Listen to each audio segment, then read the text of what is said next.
My name is Maria Repko. I am the Deputy Director of the Center of Economic Strategies, and our today's monthly webinar we will be conducting together.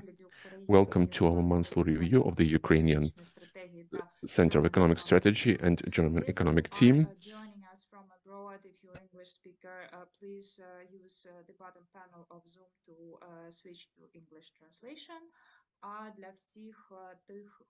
And for all of you who speak Ukrainian, you can stay with us the way you are. You can leave the questions to our speakers in the Q&A or in chat. And today, traditionally, we have the format. We are starting our event with the review of economy, what happened with the economy over 1 month. Says economists will talk about that. Their review will pertain to May, and then we'll come to a special topic. Many people have returned recently with the URC Ukraine, URC Recovery Conference, and Ukraine Recovery Conference, and they will be discussing the consequences of this conference. The Ukrainian colleagues and colleagues from Germany, who actually, let's put it this way, were present as hosts of such a conference. And now I would like to pass the floor to our partners from the German economic team. Please, Garry, in case you are with us. Will it be Robert today?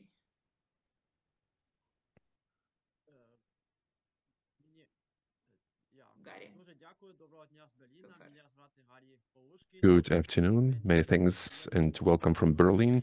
My name is Garry Polushkin, and it's a great pleasure for us to listen to this webinar today. I'm the German Economic Team Coordinator in Berlin. This project is financed by the Federal Ministry of Economy and Climate Protection and consults the government of Ukraine from the issues of economic policy for already 15 years. Since the start of the full-scale war, together with CES, we are organizing monthly webinars that give an important possibility to discuss the condition of the economy, which is a regular part of this event. And we also use some special topic. Today, our special topic is about the reconstruction, the conference on reconstruction and its results. These topics were of some emergency assistance and the concept for the future.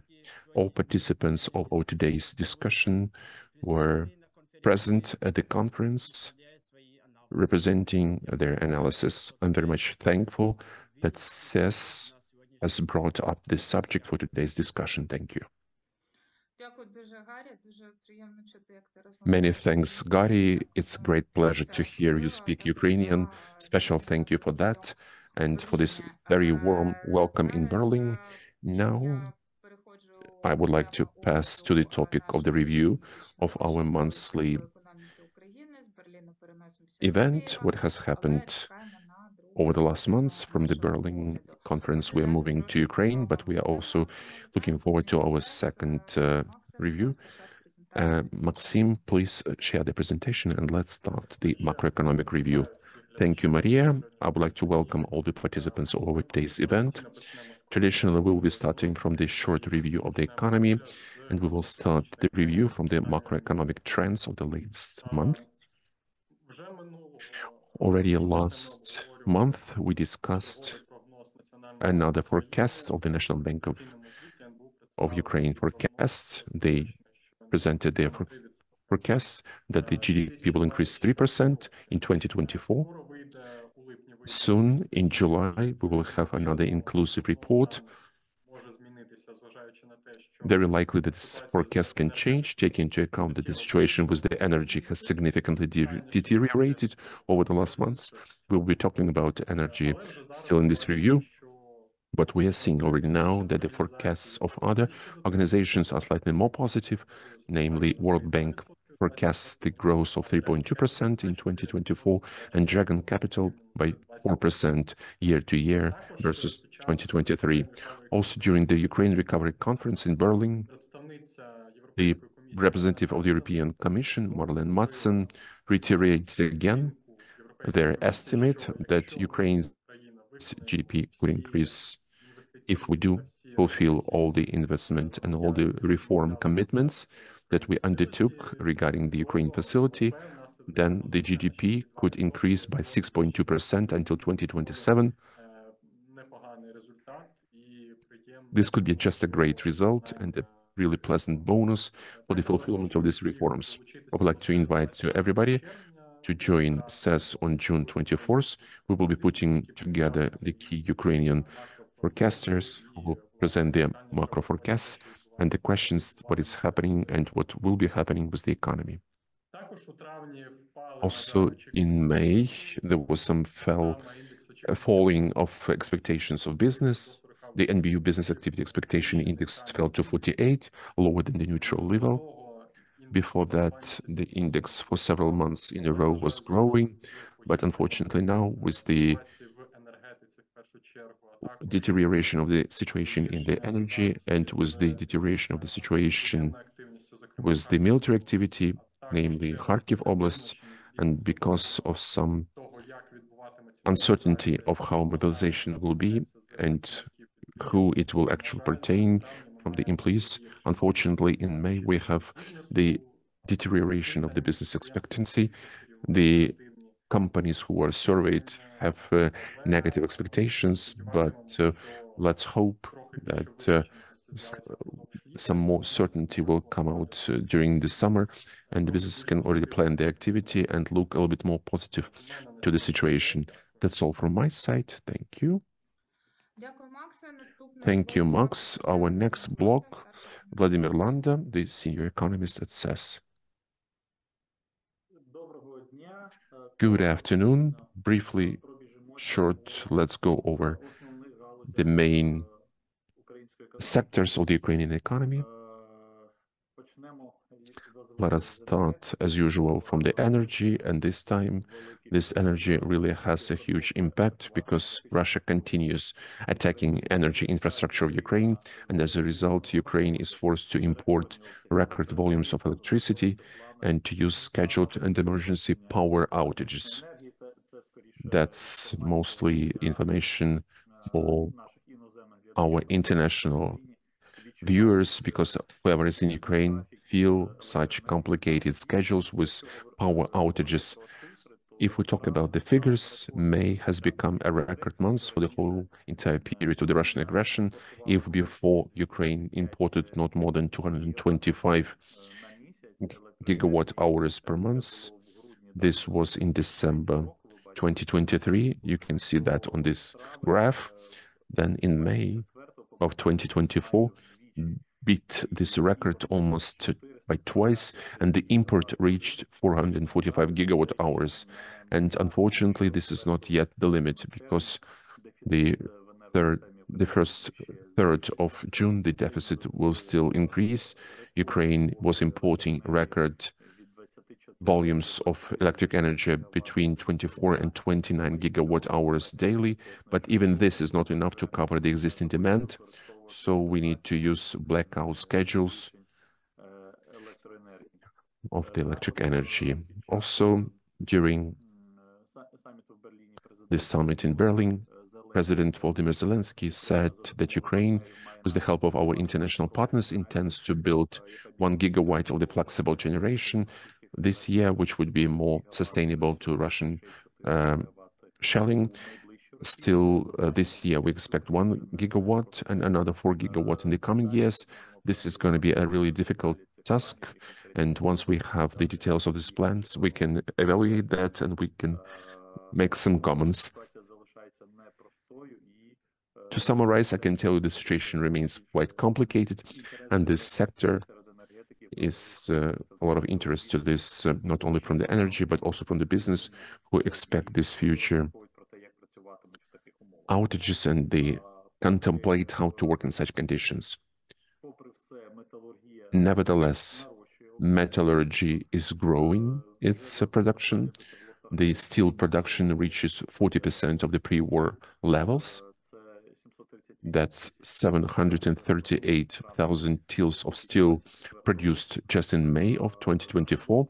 And in general, since the beginning of the year, more than 3 million tons of steel were produced, and the dynamics remains positive in the last few months in a row. But once again, let me reiterate, this is not yet a half of the pre-war conditions.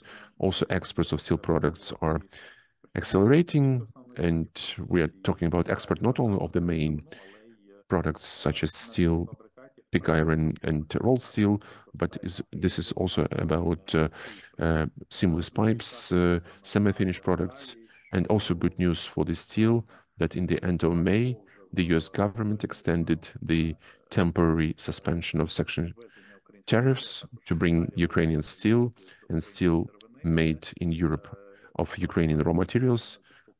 This makes it interesting for the Ukrainian products.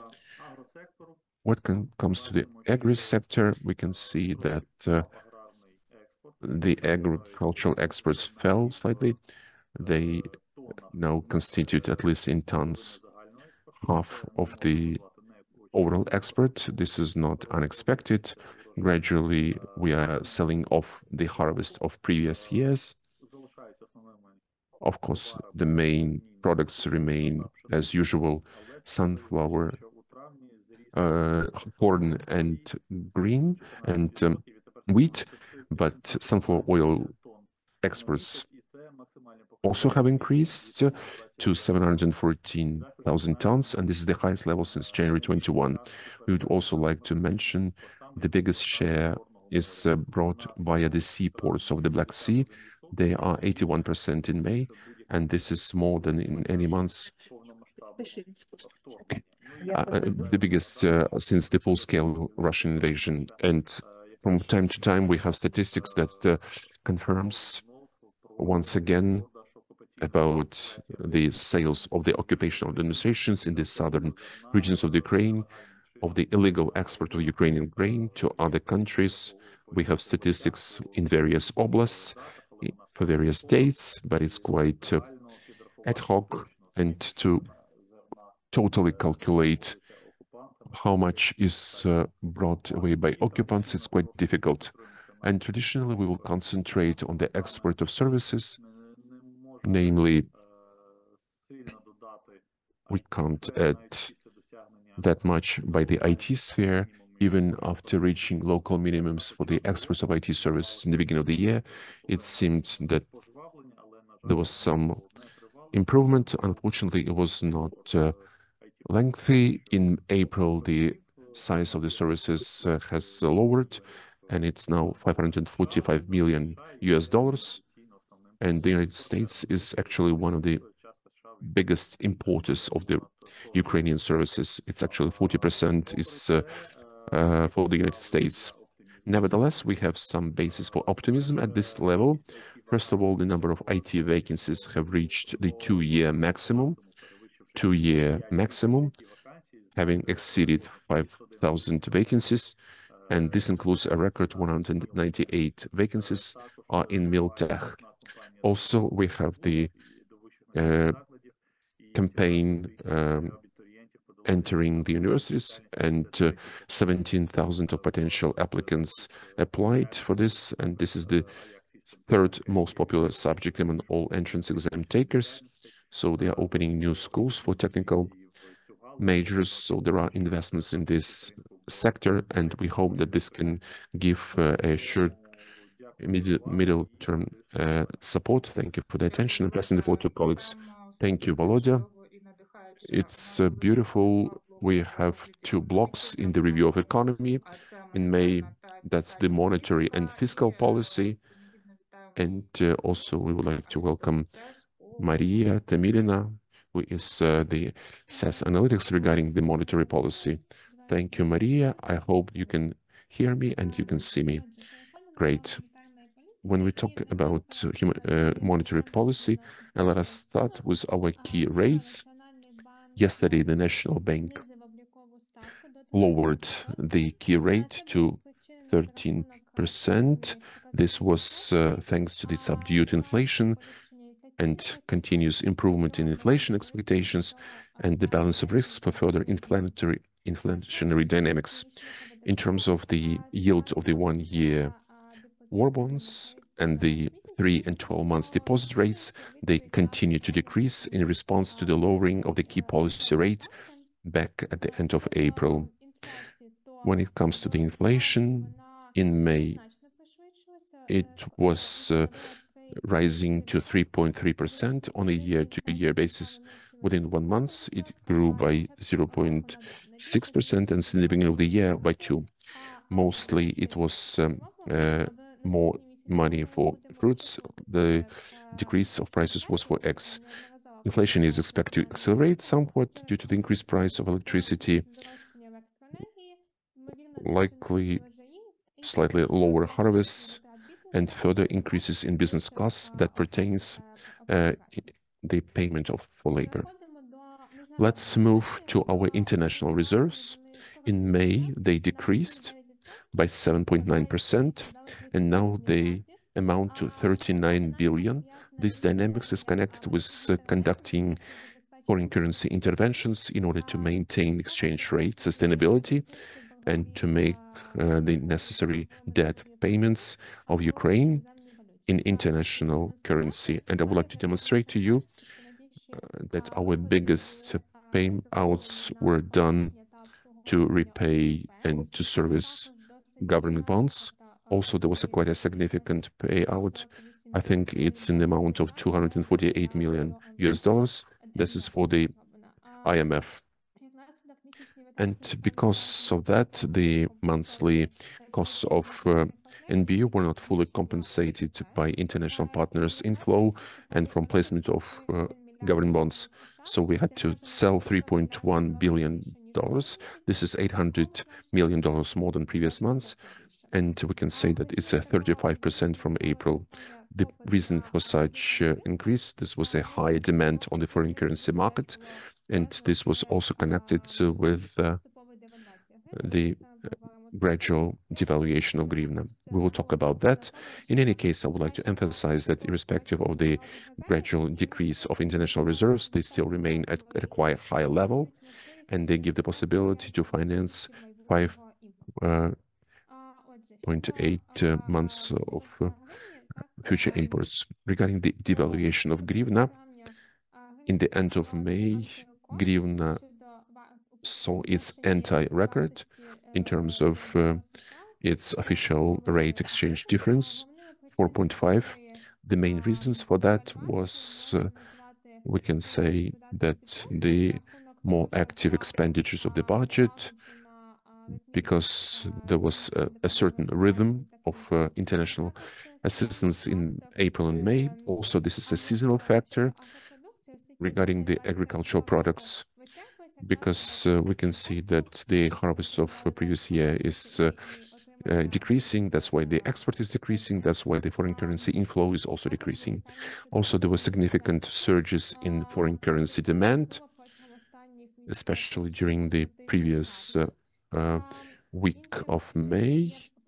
Another factor is the further foreign currency liberalization. Let me remind you, in the beginning of May, the National Bank has made a significant step for business. They included the repayment, the permission to repay interest on foreign loans, lifted limitations on imports of services, and outflow of dividends to investors.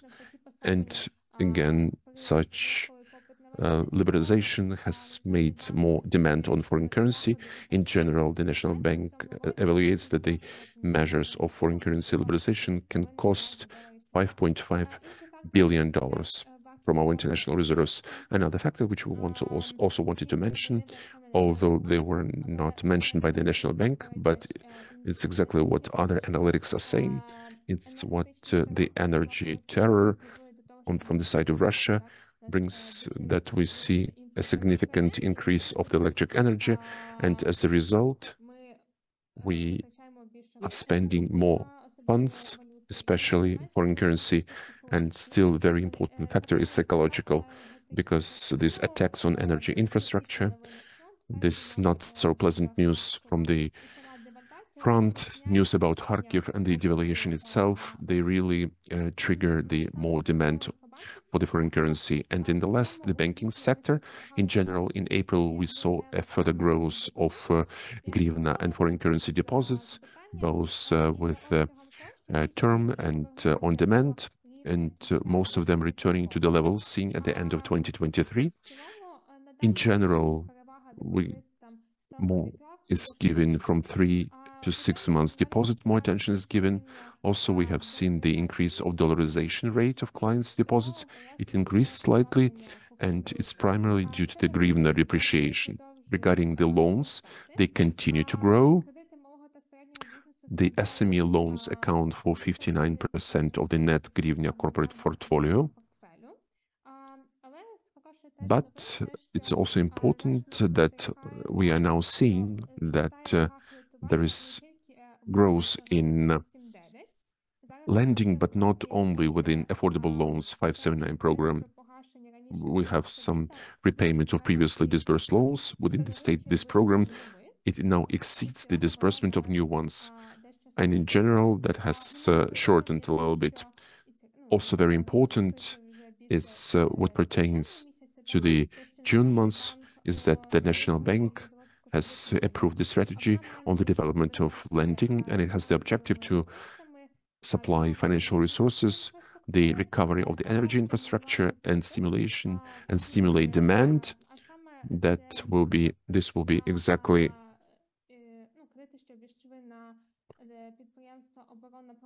this is important for the defense industry, processing, agriculture, and business, which is on the occupied territories or in the frontline areas.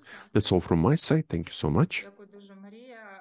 Thank you, Maria. That's true that liberalization of the foreign currency limitations, this was even discussed at the event that took place before the URC. And yes, the investments, including these limitations for liberalization, this was one of the important topics that was quite loudly mentioned.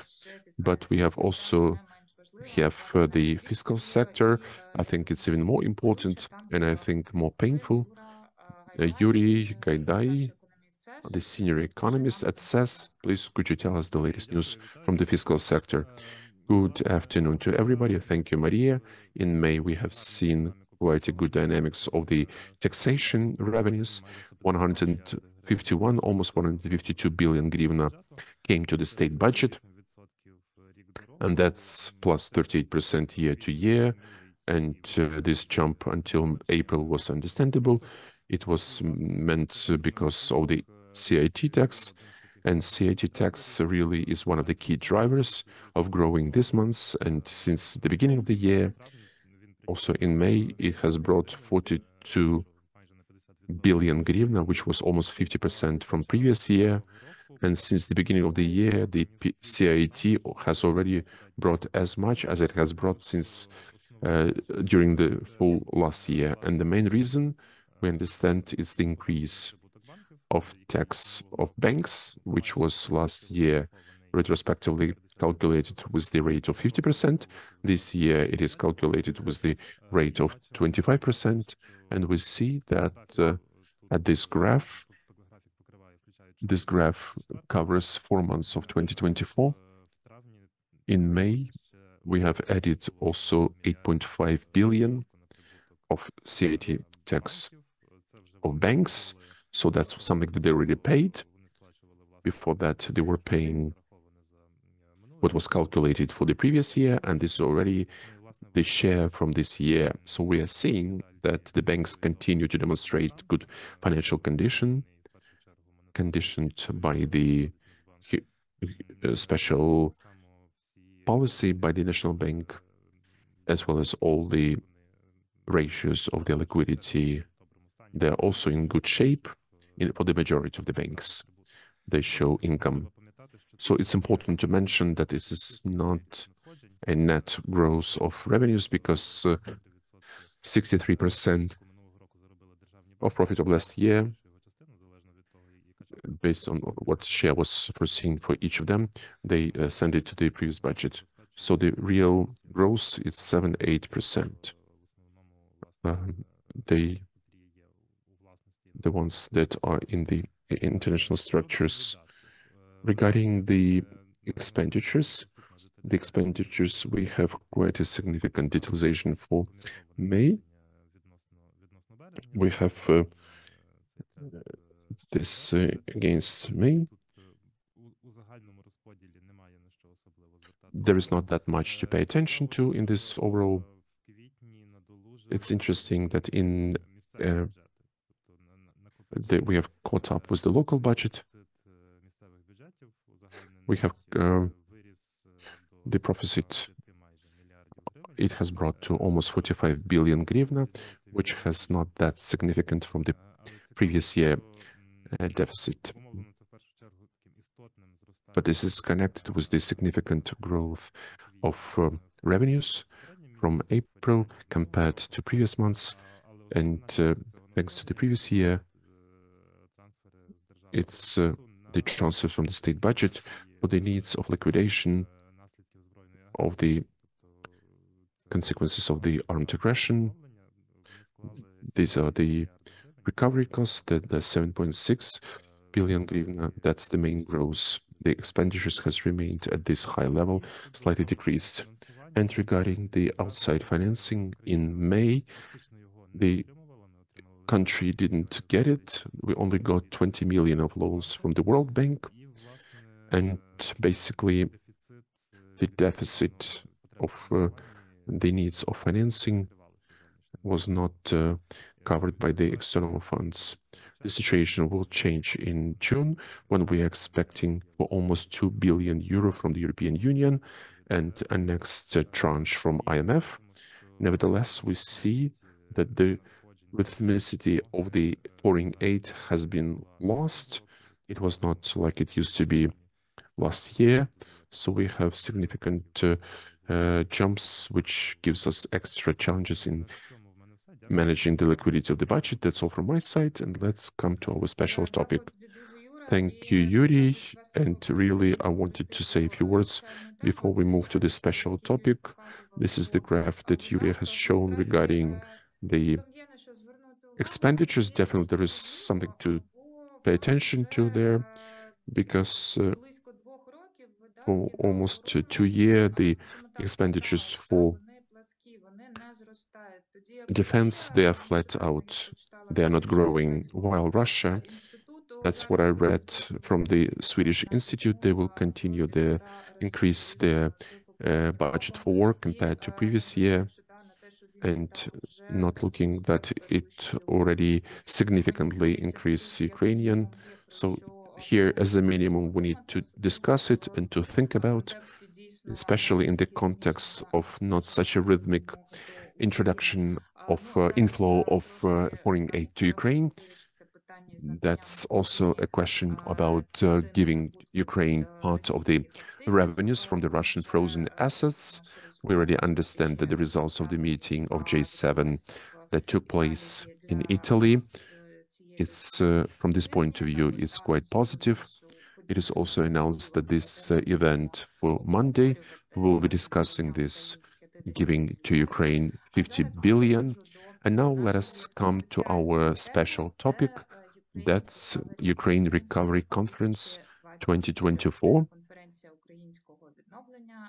The Ukrainian Recovery Conference of 2024.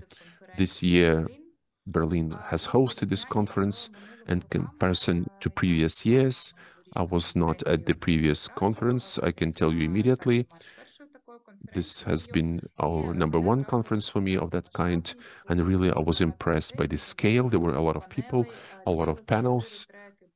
All 4 tracks took place, 4 streams took during the conference, and it was speakers of a very high level from many countries, not only from Ukraine and Germany, but also from many other countries, including the United States. So I believe that conditionally we would want to have more, and we want to have a lot, but to take it for granted, to take it as something that should come by default, we shouldn't do that. And I'm very much thankful that we have it. So today, as the consequence of the results of the Berlin conference, we have discussed the people who were present, as well as people who were part of the preparation by the Ukrainian side. It's Volodymyr Kuzyo, Deputy Minister of the Economy of Ukraine, as well as we have joined Robert Kirchner, the Deputy Chief of the German Economic Team, and the Authorized Representative of the Berlin Economics, and Oleksii. Куди йому треба, його доставте. Все, щасливо. and CEO via Ukraine. I'm very much thankful to welcome you all. I'm very much thankful to our international partner for such a warm welcome, for making sure that you have hosted us. We also have Oleksii Sobolev. I can see that he has already connected, the Deputy Minister of Economy of Ukraine, together with Volodymyr and the rest of the team. They have prepared a powerful contribution by our side. I would like to quote, maybe not exactly by text, but I will try to quote Ms. Ursula von der Leyen, who have been helping us. Russia must fail, Ukraine will prevail. That's like something to shout for the football fans. But these are the things that Ukrainian side has emphasized. Its anti-air defense, which really has made me happy that almost every speaker from the Ukrainian government regarding the municipalities or from the side of the civil society started and ended their speeches that Ukraine would need ammunition and arms. No other topic was mentioned because exactly now this is something very critical point. The second critical topic was energy. We already heard from Volodymyr about why this has happened. And the third topic, the third and fourth position, personal ranking, was the entering the European Union and the discussion of private investment, insurance of insurance of the private investments, insurance of exports, and in general the development of the private business. I would like to invite now Oleksii. Oleksii, please could you share with us? I would keep asking questions. What has been the main achievements, the main positive consequences of the Berlin 2024 for you personally and for the Ministry of Economic per se? Thank you. I have an idea to really turn this, if we're talking about from the ministry, it's really their achievement that everything went so smoothly, but I would think that we would also like to hear the rest of the feedback and what was not there, because for many, in case something is missing, then we can comment what was not there or what was planned but not realized. So I suggest that we go from the other end. Good, agreed, but I still would want to hear the Ukrainian government. Volodya, the floor is yours. Please explain about the organization. Please could you explain what really what you have managed to achieve? Hello to everyone. That's our common achievement together with our German co-organizers, because they, from their side, they already also took a lot of effort to make this conference would be very much to the point. And the biggest scale event that I have had the chance to participate and to organize it at such a level that we received 22 panels in 4 key directions: business directions, municipality, development of regions, and in human capital track and ERS and tariff reform. So we have received 22 panels throughout 4 days, 4 big political plenary sessions, and also we have had the recovery forum of 60 representatives of business also participated in it and had the possibility at their stands to present own business, as well as there was a big representation of the regions, of the municipalities, and practically this was very much a good discussion that started around the topic of the energy, about defense, engagement of investment. This was more practical, and the inclusivity is the second important subject, because we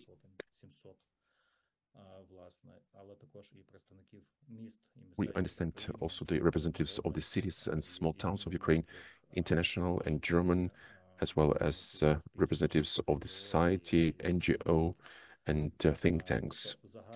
So in general context, more subject discussions. Our partners were very much actively discussing about the topics, the energy defense and investments and human capital. And I think this is making this conference different, not only with scale, not only with volumes of the signed contracts and commitments, but also with the inclusivity and all the important points during the discussion. So this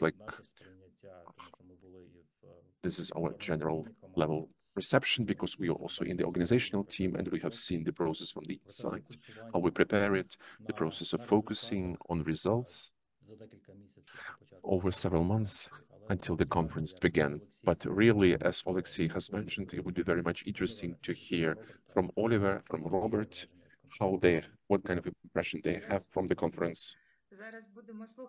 Yes, we'll be listening to them now. Thank you, Volodymyr.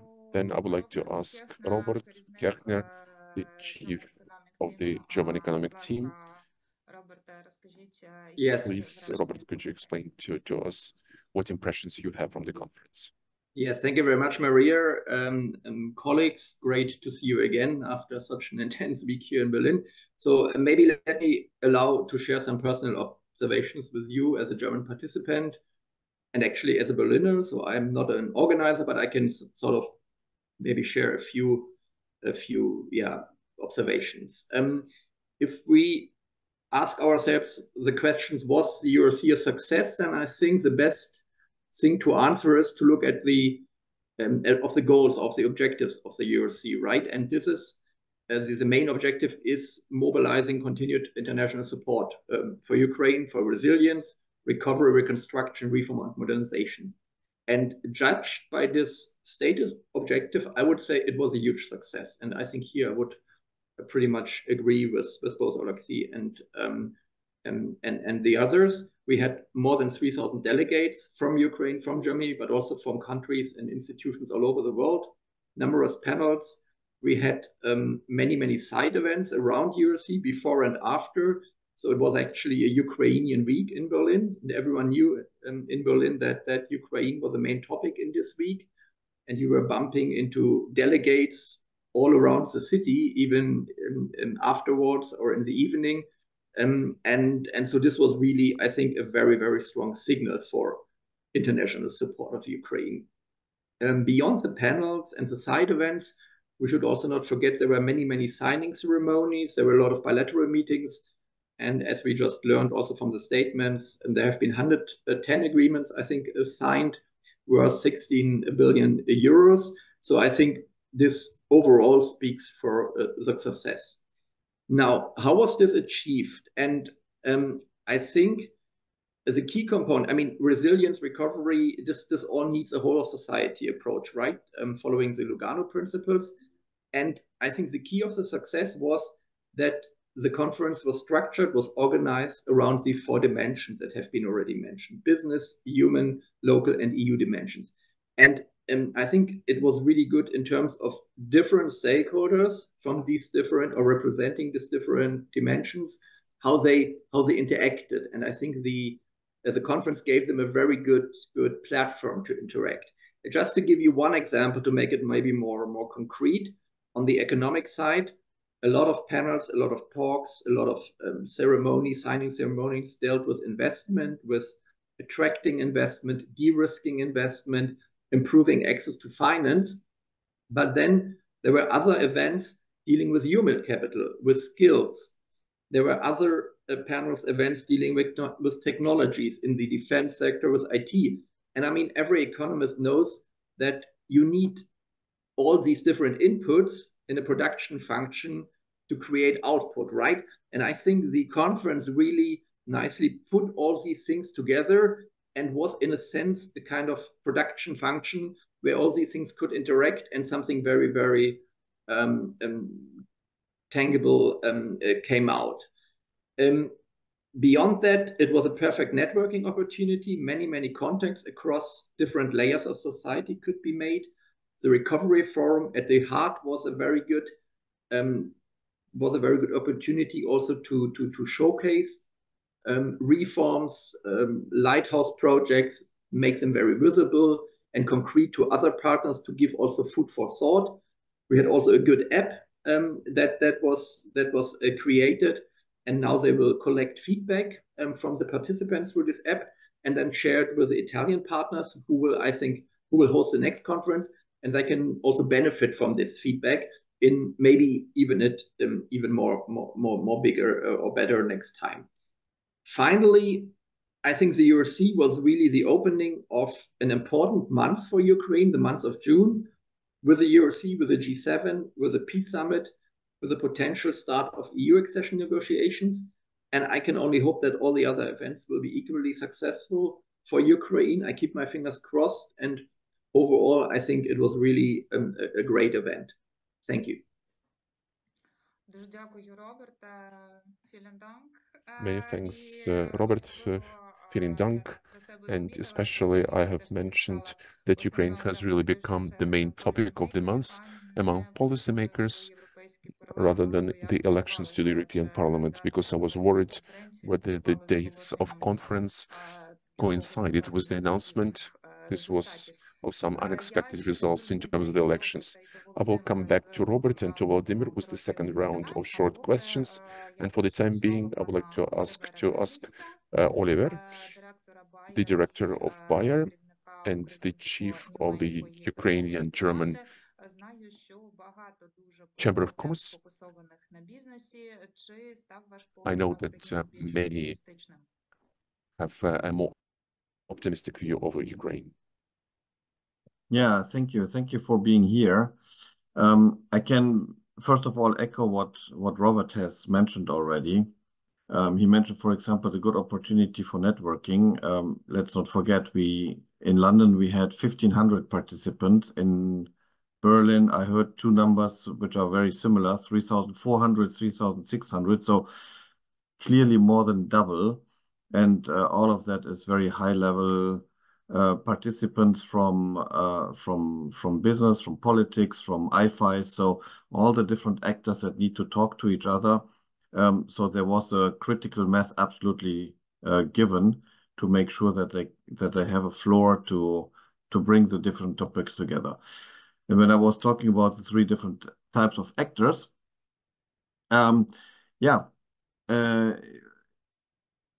this time my big critic from London was we had politicians, and especially if you took the international politicians, there was an impressive lineup in the very beginning. But then shortly after they left, and then you had the IFIs, and they also partly left. And then at the end of the conference, you had the business people, and they looked at each other and said, okay, we heard that they always want private investment. However, if nobody's here anymore to listen to what we want or what we need, we don't need a political explanation of that the conference was good. What we need is an action plan so that we can have real action following that. And I think this was given now, partly because the conference was set up that way, that there was this interaction, but also because of these side events. And I think that is also now part of the format. And I would hope that this continues like this. The side events that were prior to the event, it was already in London, but it became, I think, more organized and well structured this time. And also after the conference, they got the official blessing. There was an official oversight of which one are there, which one are public, which are upon invitation, and then very specific topics have been discussed with the right people in a smaller forum. So the important topics have been exchanged, and I think that was very, very good. And I had the chance to be in a couple of those, and I think it was really meaningful to ensure that each of these groups can hear the expectations and the possible support from each other. So that was for me very much well done in it and highlighted. And that made that I had the impression, and I also got that feedback from other participants, that a lot of the topics that are now under discussion have been advanced. Of course, for me, looking from business, especially in that part, how can we really now ensure with all the instruments that we have to attract investments and ensure more investment. I think we are on a good way here. So the conference was very good. I think it was also good that in the last couple of months, there were a couple of events that were targeting towards Ukraine. I remember the event sessions that Volodymyr Kuzyo had organized, and they were all targeting to get all together at this conference. So now the important thing is that we don't, as Germany, just throw the ball over the fence and hope that the Italians pick it up, and then until next year we don't talk anymore. That would be fatal. That would be very bad. What needs to be done now is that there are very concrete steps on the very high diplomatic part. It's done, as it was mentioned, with G7, NATO, and other peace conference. But also on the other levels, it needs to happen. We have to take up the topics that have been discussed now and make sure that this ends up in concrete action. And I think that has been understood. I see that there's quite a lot of activities. I'm still in Germany. I hope to participate next week in the Cologne Chamber of Commerce, where they have a special meeting around that. And I think there will come a lot of actions now. So yeah, and again, I think for me, the highlights were the side events. It was the fact that the actors talk to each other, and now that we take it forward with a lot of follow-up actions and follow-up events, and make it very concrete. So for me, it was a good success, I would say.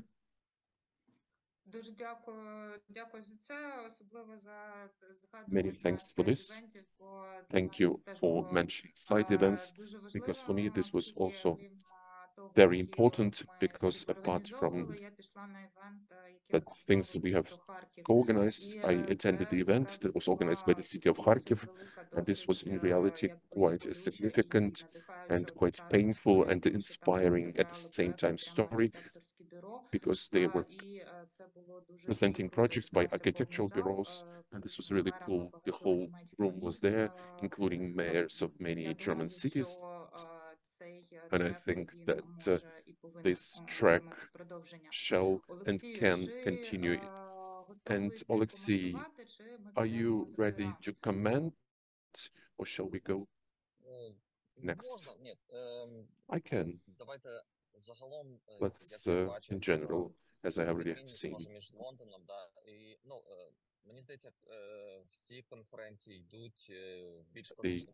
this discrepancy between these two events, it was much more practical.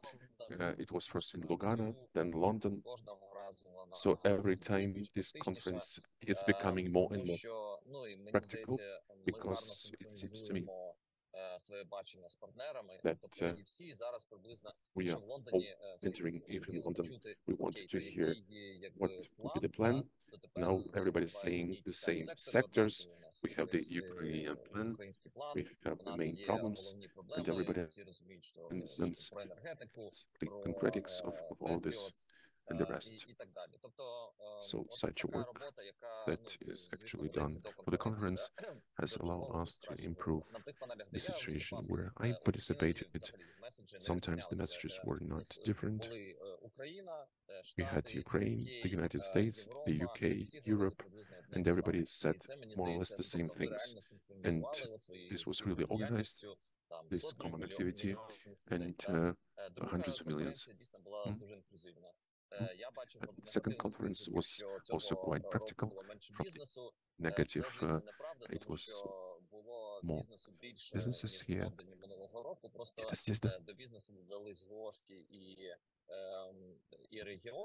Где-нибудь здесь. Да, да. Because business was presented much better this time, and much better exhibition, and we also had the investment guide quite qualitatively prepared, and Tony Blair Institute was helping, and this was quite to the point. Almost all panels, this was the design, and this was all. I'm saying this about Volodymyr, that would always need, we need to have the deliverables, that it would not finish just with talking. I think this also we have managed to do in many panels. As the result, something was signed immediately. We have signed more than 50 million for demining, And at the panel about SME, we have signed agreements for the Entrepreneurship Development Fund and SME Alliance, and donors will be cooperating to fulfill this strategy of SME. So to make sure that the conversation will not stay as conversations, that there would be some follow-up, as Oliver said. But at the same time, now we had panels that was the format of round tables when the conference gathered everybody from everywhere. That was quite easy to talk about it. Exactly, some questions that we needed to organize, some calls, IFIs. For 2 months, they were solved just across the lunch. We talked about it and they said, yes, we have to do it because they were high level and they really occupy high positions in the organizations. They can take such decisions and they don't have any significant remarks. We also had a panel about insurance where I was not present, but some people have reported to me that it was really good, that really shed light on very specific problems which we have with the war risks. There was the round table after the conference where Germans already were pressuring their government so they would solve the objective problems, which would allow them to give more money here and to invest more. So these problems that were brought by us at the expense of the fact that they were brought up on the panel, and there was so much evidence, people would agree to them. So this is not Ukrainians who are now jumping around. It is the German financial guys. Their market says that really that looks necessary.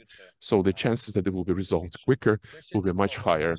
Also, from the interesting things, I have seen our partners, because the conference was so big of the whole world, they have seen to which extent everybody supports Ukraine.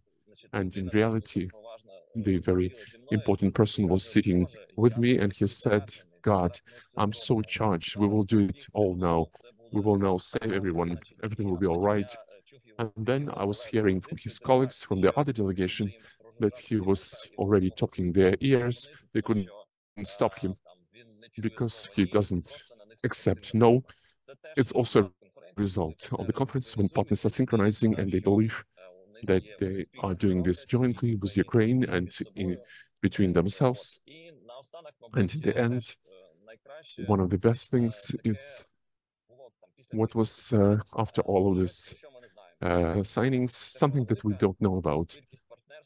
A huge number of partnerships, meetings, some negotiations where not everybody planned, but they just came together because people got together and they had good ideas and good times spent together. So I will hope that in 3-5 years, we will see in Ukraine a lot of built up, which was in its DNA, will have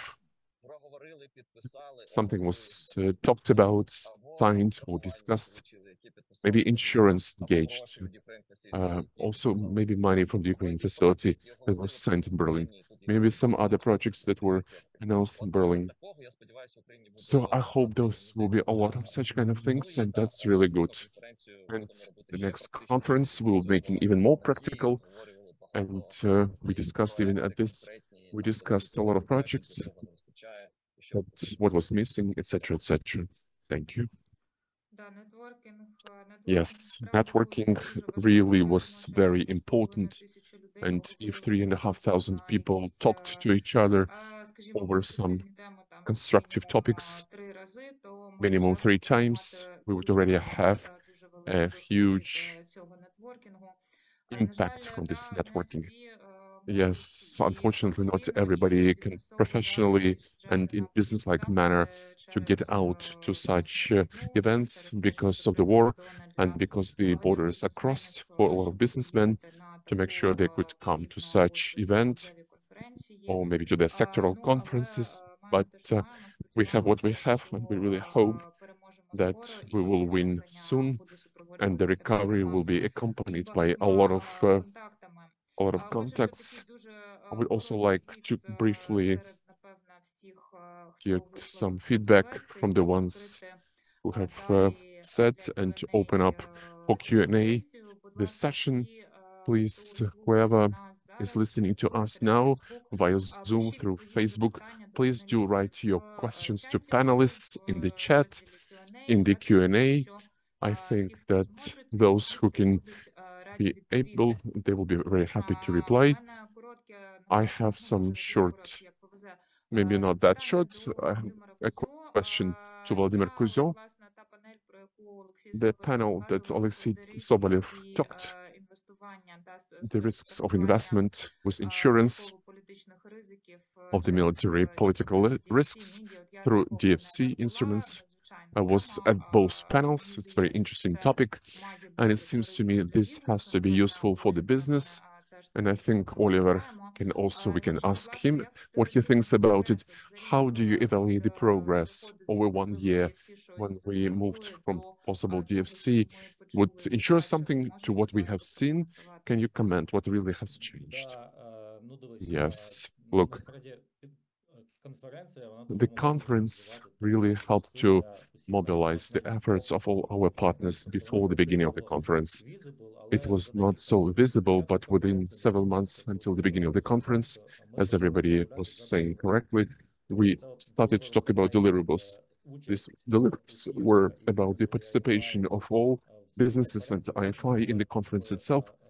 This was like a red ribbon that was coming through all discussions. Of course, we all mobilized our effort, including for this access to finances. We can have a separate event and we can talk in more professionalism, like various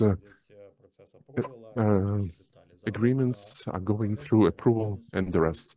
We do have the progress. It's quite significant. It's in the direction of the political risk insurance, as well as to export credit agencies opening up limits, solving problematic issues, and to the Ukrainian Export Agency that also last month already launched the product, political risk insurance for the Ukrainian exporters. And what we have seen at the conference, I would say, at top of the iceberg of all the processes that are taking place, the public announcement that is doing together with this international reinsurance broker.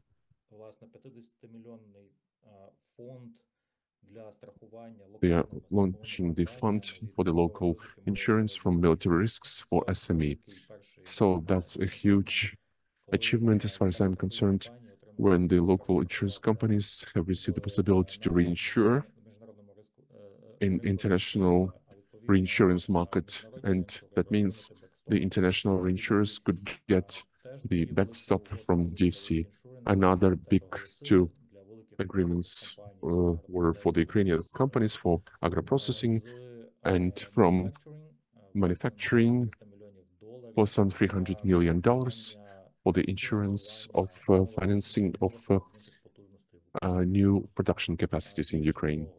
Moreover, the European Investment Bank, they are completing all the internal approvals to give the innovative instrument to cover risks of the export credit agencies and their work in Ukraine. And that's something that we expect also in June. Also, MIGA and Cook have signed a memorandum to distribute risk between themselves, and the first insurance agreement will be launched by the end of August.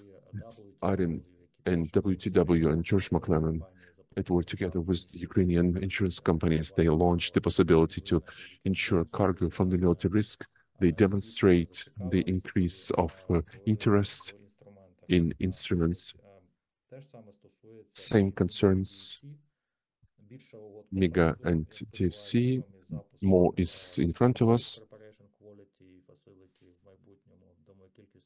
I think the number of bankable projects will grow. And this is also one of the topics that, together with Oleksii, we have been talking about together with partners. And correspondingly, the question is not about risks, it's also about commercial insurance. It's something that pertains to the guarantees of the second pillar of the Ukraine facility. Moreover, 14 agreements that were signed in the fields of the conference for 4 billion euro. Within the second pillar, this was the first phase.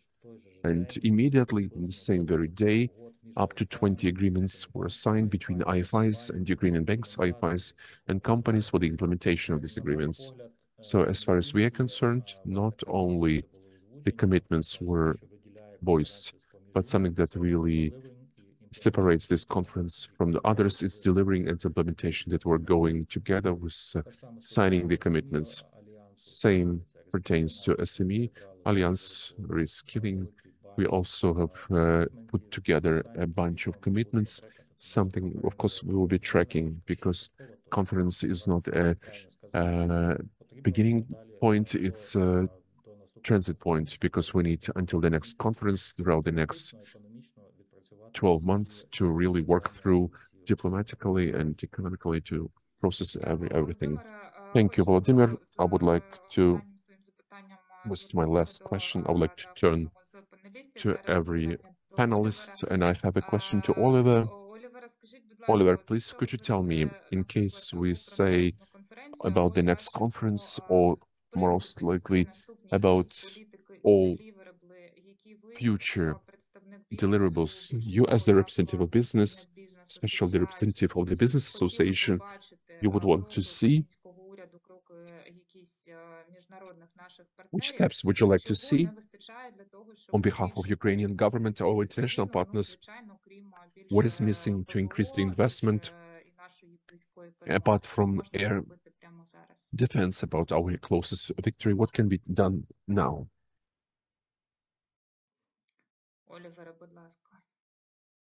Oliver, please, the floor is yours.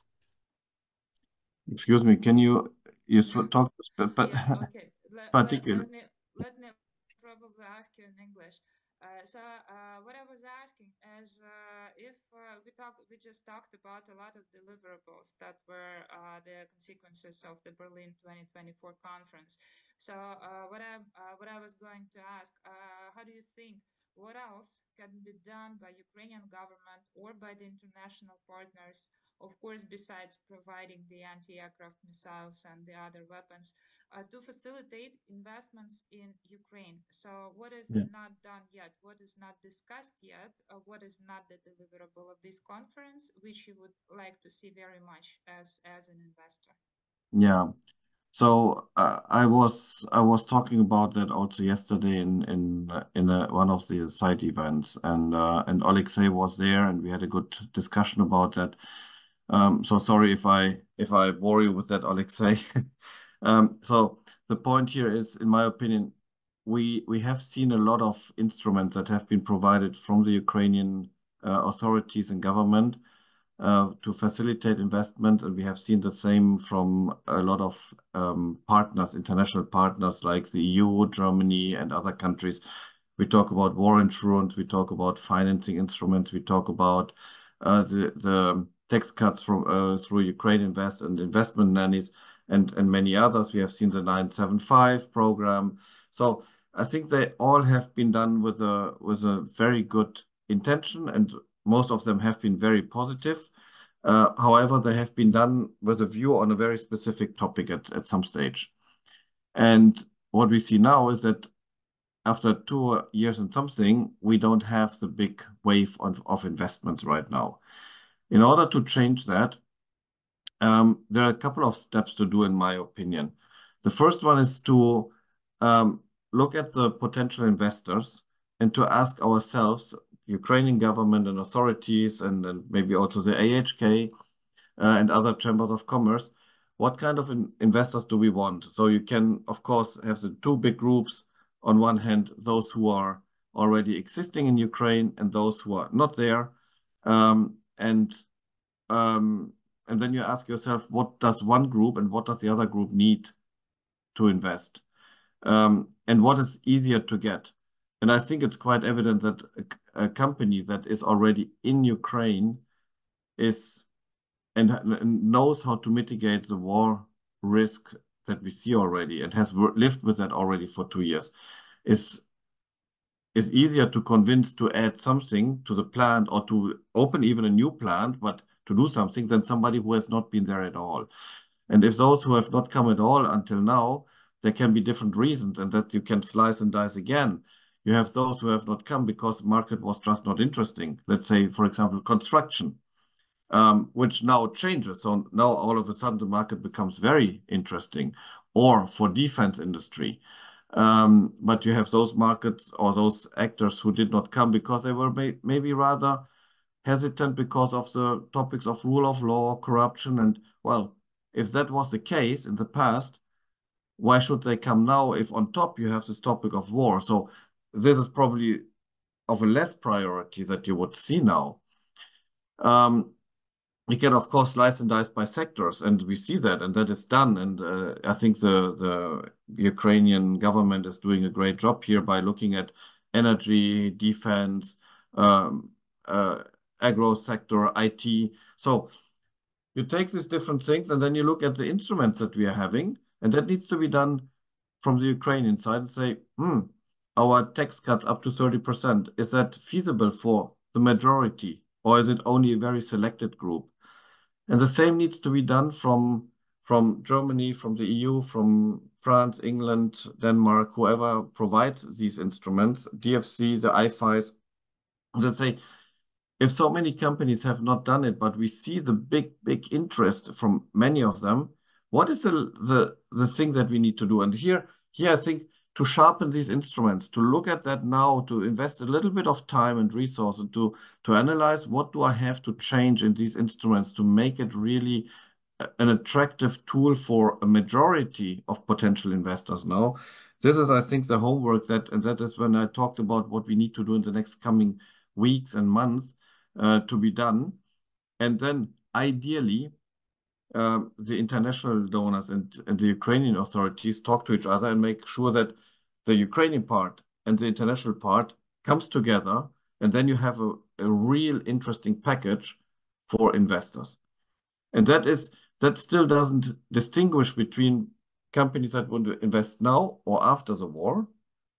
And as we want to see at least a certain amount of investments now and not later, what we need to do or what could be done is to say companies that invest now means for me during martial law that they get a reduction or don't pay import duties or reduction of certain taxes or don't pay certain taxes for the period of the martial law plus some years after that, 3, 5, 10 years. Then the company knows if I come in now, I'm in a real good position compared to any competitor who will come later. And even though you know that after 3 years, maybe you don't have that advantage anymore, fine. What's the problem? I mean, if I use these 3 years to really anchor my brand in the country, to really get my contacts out, to have my distributors or customers, whatever sector you're in, then I think you have the base that you need. And that makes it very attractive to invest now instead of later. And if you look at it from the income side of the budget, yeah, of course, you can say, I would prefer to have 100% of a certain tax than maybe 50% or 30%. But my view is a different one. Right now, there's no investment, so there's 0%. So I would prefer to have 30 or 50% of something than 0, which might come later or not. So I think this is the majority of work that needs to be done. And then a very last thing, in some areas, maybe it's done, maybe there's work done. Oleksii mentioned a couple of those things yesterday that they are working on, but maybe the communication still needs to be improved. What I'm meaning is we talk about build back better. And when we talk about build, we usually think about reconstruction of houses, infrastructure. And what we all want to see in the future is that we get a top-notch, perfect, up-to-date, latest technology infrastructure in Ukraine. This is also important when the country hopefully is in discussions and hopefully then enters the European Union. European Union wants to be CO2 neutral.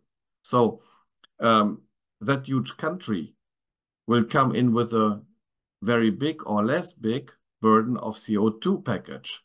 if you reconstruct houses in the same technology that has happened in the past decades, the balance will not be very positive.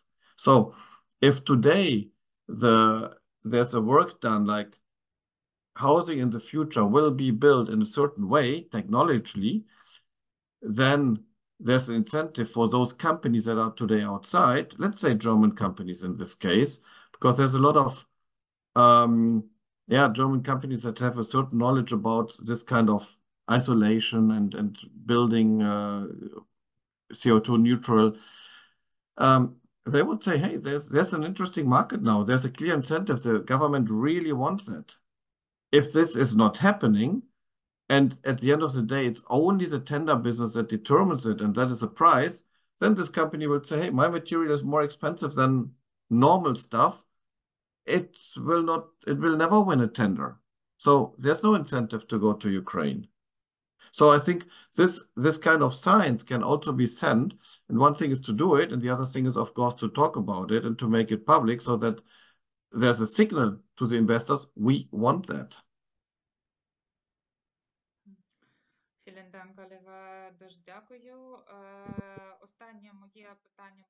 Many thanks, Oliver. Many thanks. My last question will be to Robert, and then I will come to Q&A. Also, some part will be from Q&A, and I would like to close our event by Oleksii Sobolev with some few short words. So, Robert, I would like to ask you about the second key topic of URC, is just to speak a little bit about it. I do know that you had a lot of side events for energy, and there were also a lot of topics of energy in the fields of the forum. Please, could you tell us about the side events which really have impressed you, and also about what could be brought to the energy topic, because the destruction is so huge. We are very much concerned what will be with Ukraine in winter. Yeah, sure. As I said, indeed, the whole week was full of side events besides the URC, and we were hosting with SETS together. Also, one of the first side events on Monday together, also with Oleksii, where he was speaking, and it was a great event. And obviously, these events and these side events also gave many more people the chance to participate in the discussion. Those that were not invited, for instance, to the conference, because it was only a selected number of participants. So with the side events, I would say the outreach was even bigger. And one of the biggest topics, I would say, in these side events, obviously, was energy, the crisis in the energy sector due to Russian attacks. And this is now really, I would say, for the next months, one of the key areas for international support that Ukraine needs to mobilize. The minister, Galushenko, said we have 120 days, and the clock is ticking before the winter starts, and that could have dramatic implications regarding also potential new waves of refugees and so on, if we don't fix the situation in the energy sector. And that's why a lot of these side events, discussions related around the short-term possibilities of support. And here I would say that was kind of mixed between repair and support of destroyed equipment in the traditional gas and gas sector or fossil fuel sectors, also regionally concentrated on obviously Kharkiv and other regions that were completely destroyed in the energy sector. But equally, the discussion was also on the rollout, deployment of renewable energy, solar, PV, wind, and other forms of renewables, which do provide energy, relatively cheap energy nowadays. The prices came down, which are decentralized and not so easy to attack, and which also help Ukraine to fulfill its climate ambitions. And we talked about EU accession. The EU has also very ambitious climate ambitions, and Ukraine needs also to fulfill that if it wants to be a member. I mean, the EU wants Ukraine to fulfill all the conditions. So that's, I would say, topic which can address to some extent both short-term needs but also long-term ambitions. And that's why I would say many of these side events were also dedicated to this energy sector, of course, with a really clear priority to keep the lights on and to have people heated homes during winter. We launched also as a company a study that was commissioned by Greenpeace on solar PV, where we showed that the potential for Ukraine is much, much bigger than what is also stated in official documents for solar. But it needs obviously also to remove a number of bottlenecks. And that was also part of the discussions in the energy sectors. What are the concrete bottlenecks that prevent a deployment of these decentralized renewable resources? And that is a range of factors. Obviously, de-risking, cost of capital, tariffs, and so on are issues here. But also other things, investments into balancing capacity, the grids, and so on. So it was a very good discussion among many, many Ukrainian international partners. And I think we can see some progress in this over the next weeks, months, and years.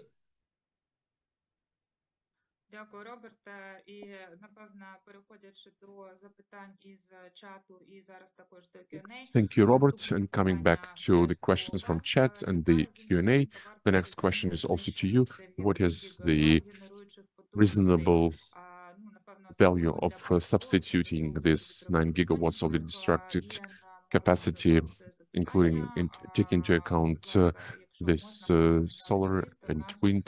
If somebody can quickly reply to that, we have 13 minutes until we finish off. I can briefly say something. I mean, yeah, this 9 gigawatt that was quoted by DTEC, my understanding is obviously repairs are ongoing, so part of this can be maybe brought back in different times spheres. I think it will probably not be a very public information, obviously, because these also underlie security reasons to make public where and when you reinstall capacity. But definitely repair is probably the cheapest way to bring back capacity quickly. Second thing is we have we have connections to the EU through NSOE.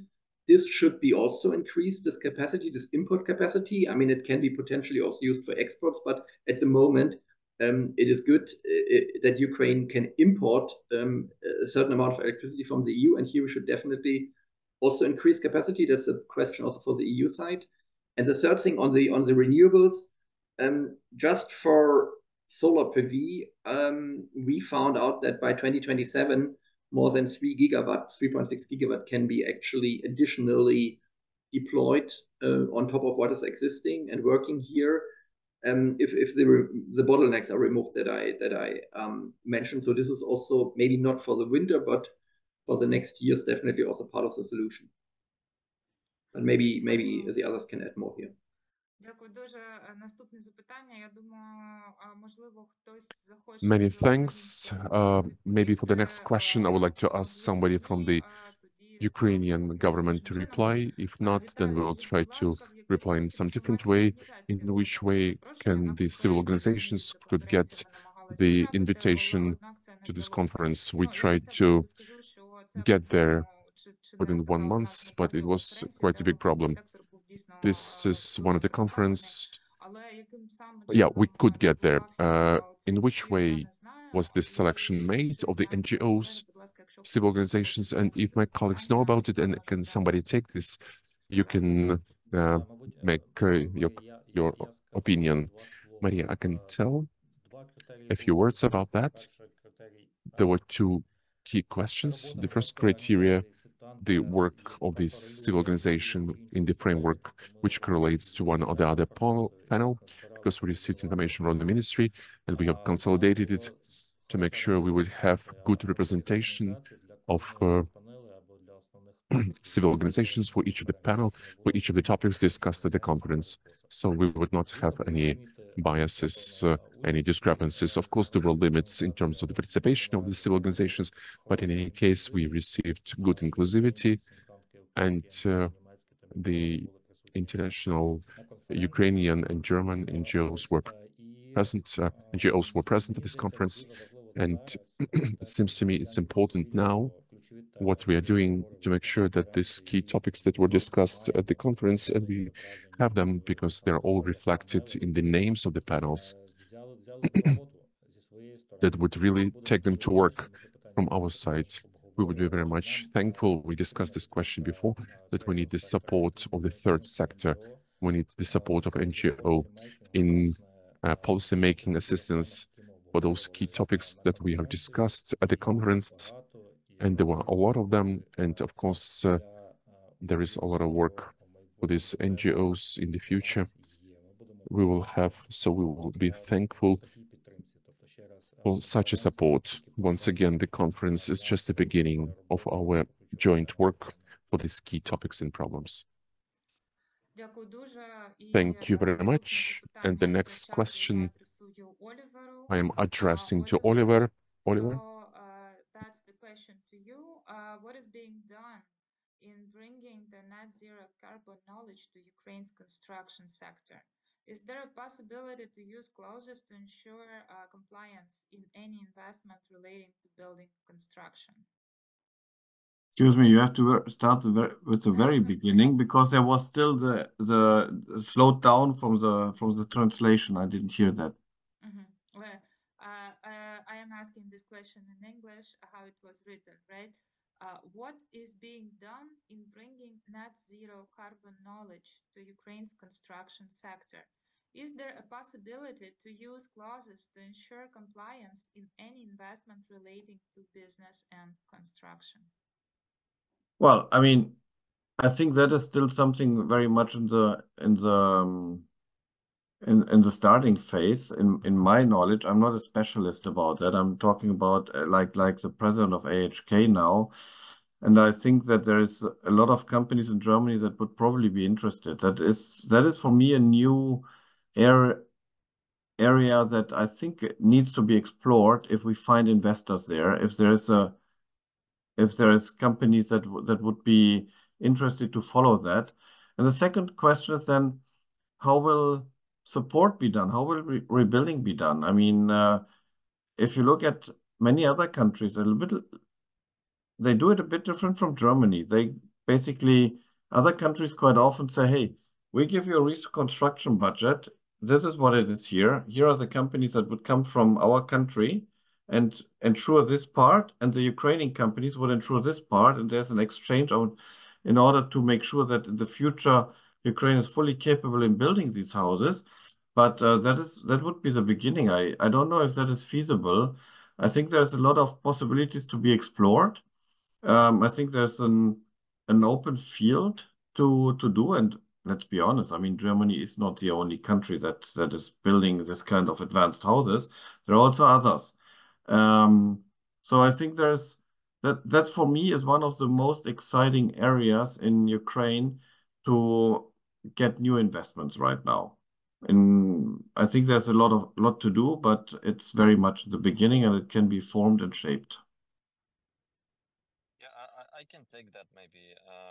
So we move on in several directions.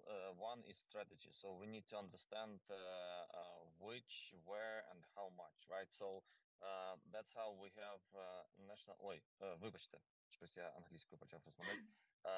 Ну, треба на кількох рівнях йти. We should go several directions. One of them is strategic. For that, we have the National Energy and Climate Plan. We have calculated there which should be invested to make sure we have net zero emissions. For the housing center, for the next 10 years, we would need 20 billion. So the policies which are necessary. This strategy is to be adopted within the next 2 weeks. Then we will have a plan. Number two, we have in this plan to move to this green construction standards. I think by the end of 2025 or in some quarter of 2026, so the investors can already look at that. This Ukrainian plan is still new. Not everybody knows about it. We will be also working, and for that matter, we had this conference. Also, in some conference, we had several events which are connected with net zero in the construction sector. So we have discussed launch of new factories who are building construction materials of various kinds, and all modern, and they're all net zero, and what is needed for them, which assistance is needed from the state to reach that. So from the strategic level until policy making to some practical things, this was all discussed at the conference. And I would also like to comment what Oliver has said about some specific steps at the conference. We launched the Business Advisory Council, where the representatives of business from all partner countries, they meet and they believe they can go project by project to understand where these bottlenecks are and where things can be corrected. Because that seems to me is the main stage for Ukraine. It's not possible to solve something with some abstract things. Everybody wants concrete things, both the government and the business, because the problems are quite complicated. The challenges that are coming from the war, and they need to be solved in the detail. Because even the resolution of energy, now the partners will be allocating several billion in order to solve this problem here and now, but without the understanding what, how, and where, what to purchase, this will not be able to install this until deadlines. Therefore, it's important now to go over these details and to keep that in mind. Thank you, Oleksii. Thank you, Oliver. Christina, I wanted just to pay attention that we have Sviatoslav Pavlyuk who replied in chat partially to the question about the certification of green buildings and about the Horizon project. So please go into chat and read about it. Sviatoslav, thank you very much. Thank you for this great feedback. We have just several questions which are not asked, and we have 3 minutes of our event. Let's make really super blitz very quickly with Q&A. There's a question whether you discussed questions of education and science. We have colleagues who have discussed more the issues of economy, but the human dimension was there at the forum. Would anyone really like to comment which were the panels and what was happening there? Because we are the economists. I also saw the Deputy Minister of Science, and remember, he was also talking about that. I was seeing I used to be the Deputy Minister of Education and Science. We have 2 billions. They're coming to healthcare, and they're coming to education and to demining. So these are the key points that we need to do. I don't know that Anya was also there, who was with Save Ed project, where reinstating access to education in the most vulnerable, in the most affected communities. This topic was voiced. The people who were present, they were focused more on their own focus. And one more question, which I didn't ask yet. I'm just thinking who to turn it to. What is necessary in terms of the preparedness of the project in order to be able to get the feasibility study of the project? Which of the organizations can allocate such financing? The ones who are working with Ukraine. Let me combine this with another question, because there is no black and white answer regarding the launch of this. Definitely will be launched in one way or the other. And what is happening now is the preparation of the projects itself. And we are working on this facility to make sure that we are working on the group of people that will be working on projects and will make them more bankable. Why this is necessary? To make sure that we will have access to financing in the first place. Financing will be too much, a lot. So we have the mobilization of resources, we have the guaranteed financing of the capital investments, this project financing in Ukraine. So we, from our side, we are focused and we're trying to direct our partners from IFIs that this project financing is key for the launch of new projects. And also from the one hand, we're getting Ukraine facility, we're getting IFI, and big resource that can invest. But on the other hand, we have to prepare projects that we will be able to match and to get the financing done. In any case, as of today, we have signed, as I said, more than 20 agreements within the first pillar of I5, also energy, also EBRD and IFC, also decentralized generation, and the launch of solar and wind, as well as storage. And in the framework of the second pillar, it is also foreseen to have some grant financing in order to prepare the feasibility studies. So my advice would be to be, in case you have any capital investment projects available, do work on them and talk to the international IFIs and the Ukrainian banks and the Ukrainian state banks and international banks as well, because from the international institutions, they get guarantees and de-risking instead of clients. So to a great extent, it's important to have 80% of the investment loan of some collateral. So instead of you, the IFIs will guarantee that. So we do have the preconditions for receiving, how in terms of receiving the preparation for the assistance in terms of receiving this preparation, as well as the financing itself. I think I should stop here. Thank you so much, Volodymyr. We have gone over time by 2 minutes. And Oleksii, in case you want to say some final word, please do so. If not, then I will be rounding up. From the final words, I would say the following.